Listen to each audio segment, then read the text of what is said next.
किसी को आमंत्रण करके निमंत्रित करके उसको बेइज्जत करना ये आपको शोभा नहीं देता है। लेकिन जय श्री राम के नारे से इतनी नफरत क्यों? ममता बनर्जी को ललकार कर जेपी नड्डा को दिल्ली लौटे अभी 24 घंटे भी नहीं बीते कि बंगाल की सियासत में हलचल मचाने अब पीएम मोदी भी दिल्ली से पहुंच रहे हैं। पीएम मोदी दोपहर को सीधे असम से हल्दिया पहुंचेंगे। अभी 15 दिन पहले ही पीएम मोदी सुभाष चंद्र बोस की जयंती पर बंगाल में थे। एक पखवाड़े के अंदर मोदी के दूसरे दौरे से बंगाल का चुनावी तापमान और भी बढ़ गया है और ममता दीदी टेंशन में आ गई हैं। हल्दिया की धरती पर कदम रखने के बाद पीएम मोदी सीधे माँ माटी मानुष से लेकर बंगाल की संस्कृति के पन्ने पलटेंगे और एक बड़ी जनसभा को संबोधित करेंगे। पश्चिम बंगाल विधानसभा चुनाव के लिए पीएम मोदी की ये पहली चुनावी सभा होगी। इस जनसभा में 2 लाख से ज्यादा लोगों के पहुंचने का दावा किया जा रहा है और बंगाल पहुंचने से पहले पीएम मोदी ने ट्वीट कर बंगाल की जनता को बोला कि मैं आ रहा हूं। पीएम मोदी ने ट्वीट कर कहा, मैं हल्दिया पश्चिम बंगाल में रहूंगा। वहाँ बीपीसीएल की ओर से निर्मित एलपीजी इंपोर्ट टर्मिनल को राष्ट्र को समर्पित करूंगा। इसके अलावा प्रधानमंत्री ऊर्जा गंगा प्रोजेक्ट के तहत Dobhi Durgapur natural gas pipeline section को भी राष्ट्र को समर्पित करूंगा। लेकिन बंगाल की सियासत का असली खेल अब शुरू होता है। हल्दिया में पीएम मोदी का कार्यक्रम सरकारी है। सरकारी प्रोटोकॉल के मुताबिक इसमें शामिल होने के लिए सीएम ममता बनर्जी को भी न्योता भेजा गया है। लेकिन खबरों के मुताबिक ममता बनर्जी के कार्यालय ने पीएमओ को बता दिया है कि वो इस सरकारी कार्यक्रम के दौरान मौजूद नहीं रहेंगी।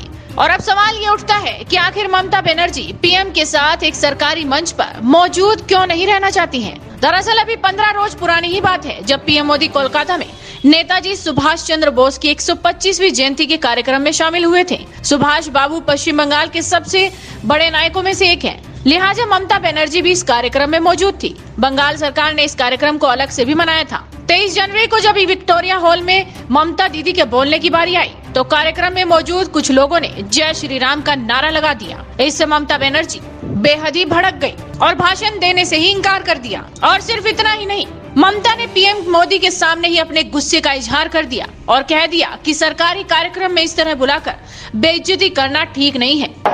नहीं, मेरे को तो लगता है कि गवर्नमेंट का प्रोग्राम का कोई डिग्निटी होना चाहिए। एक गवर्नमेंट का प्रोग्राम है, कोई पॉलिटिकल पार्टी का प्रोग्राम नहीं है। और पॉलिटिकल पार्टी का और गरम पब्लिक का प्रोग्राम है। मैं तो आभारी हूँ प्रधानमंत्री जी का, कल्चरल मिनिस्ट्री का, कि आप लोगों ने कोलकाता में प्रोग्राम बनाया। लेकिन किसी को आमंत्रण करके निमंत्रित करके उसको बेइज्जत करना ये आपको शोभा नहीं देता है। मैं फिर आप लोगों को कहेंगे यही on protest of that I am not telling anything. जय हिंद, जय बांग्ला।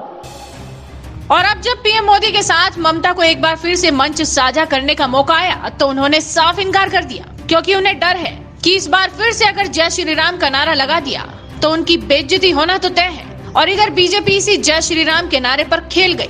ममता बनर्जी तो उसी दिन भड़क गई, लेकिन इसी नारे को लेकर बंगाल में बीजेपी ने हथियार बना लिया। बीजेपी बार बार ये सवाल पूछती है कि ममता दीदी को जय श्री राम के नारे से डर क्यों लगता है। बीजेपी अध्यक्ष जेपी नड्डा ने नादिया की रैली में ये सवाल ममता दीदी पर दागा था।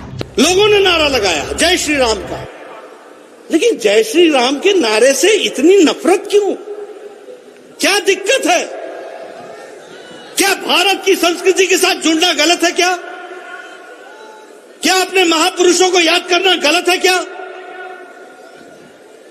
अगर कोई नारा दे देता है तो इतना गुस्सा लाल पीला होएगा? क्या इतना गुस्सा काहे का?